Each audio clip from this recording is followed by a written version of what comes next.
Good morning and welcome to Rising. We have a great show for you today, as always. Very thrilled to be back with Niall Standage. Niall, good morning. Good morning, Amber. Great to see you. It's been a little while. It has. How have you been? I've been doing well. Are you surviving these inclement weather conditions okay? Barely. I hate the cold. We have the promise of more moderate weather this week. Allegedly, so we'll see. We'll see if that proves to be a false promise or not. I'll be in Missouri, so. Oh, look at you. It'll be warmer. Much better option.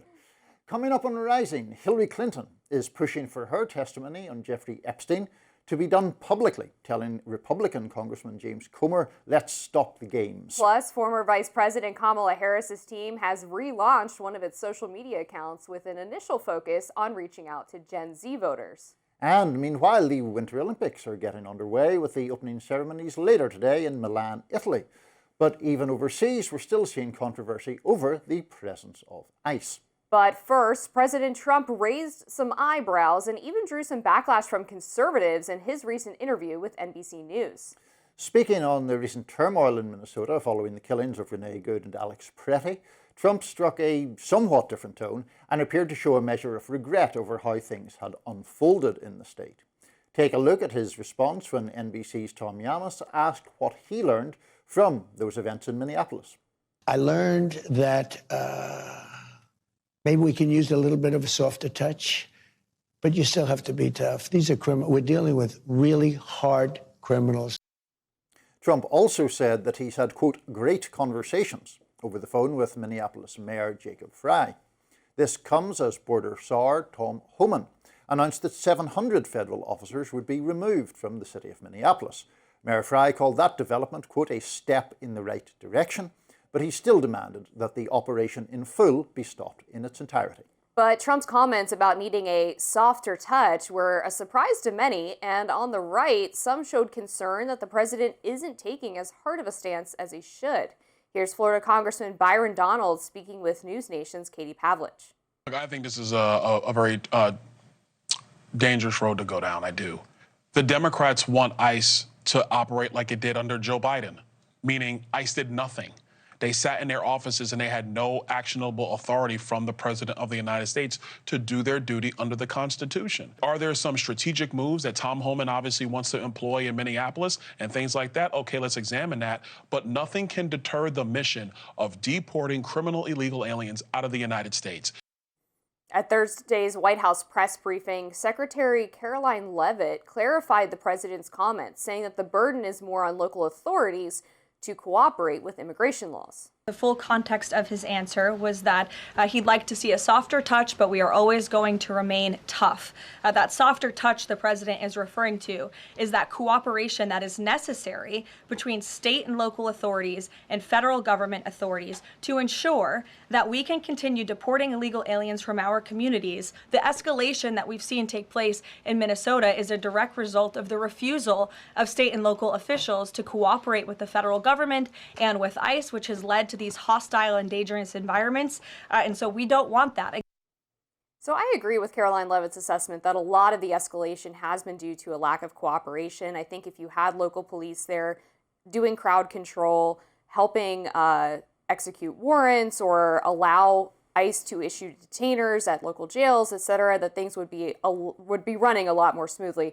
But I don't buy her explanation that that's what Trump meant when he said softer touch. I think it's pretty evident based on the removal of 700 troops from Minnesota and the way that Trump has been talking about this in the past week, that they do want to sort of ratchet down a little bit the operation that's happening in Minnesota writ large. So I think there's a little bit of wordplay going on here with the press secretary. Yeah, no, there's definitely wordplay going on. I mean, you and I would have very different views on the substance of this, the fundamental approach to it. But I do think that the politics of this are playing in a lot to this changing rhetoric, right? Because although, I mean, we have spoken before about the fact that in 2024, immigration was Trump's strongest issue by far in most polls. People wanted a more forceful approach. People were understandably frustrated or concerned or fearful about southern border crossings that at one stage were running well over 200,000 a month. Then it seems to me the pendulum has swung on that to a very significant degree, partly because of the killings of Alex Pretty and Renee Good, partly because of the Stephen Miller type rhetoric about, calling Pretty a assassin and all that stuff. And so we see in polling a lot of people really arguing or asserting that ICE and Trump's broader enforcement efforts generally are going too far. I understand that. I mean, it's clearly not Byron Donalds' view, for example, and I suspect it's not your view. It's, conservatives have a different view on that. But to me, Trump, look, Trump's Trump. People will have whatever opinions they have about him. We've talked about that a lot. But he does have a political antenna. I would acknowledge that. And I think that he sees the genuine annoyance or dislike of things going as far as they have. I think that is exactly right. It's a political calculation. Republicans are obviously worried about the midterms. They have been for a while. The numbers don't look good for them. And they want to find a way to basically continue deporting illegal aliens without angering a broader swath of the American public. And so they're trying to find this balance between, okay, well, how do we continue to execute this mission without having these chaotic, tragic moments that get people turning against us? Because when you look at the polling, people say that ICE is going too far, that Trump is going too far, but you still see broad majority support for mass deportations, for securing the southern border, for ICE being allowed to operate without interference from protesters or from state and local officials and police. And so I do think that there is space for the president to find that middle ground where he's still doing mass deportations, but it's not as intense as it is currently.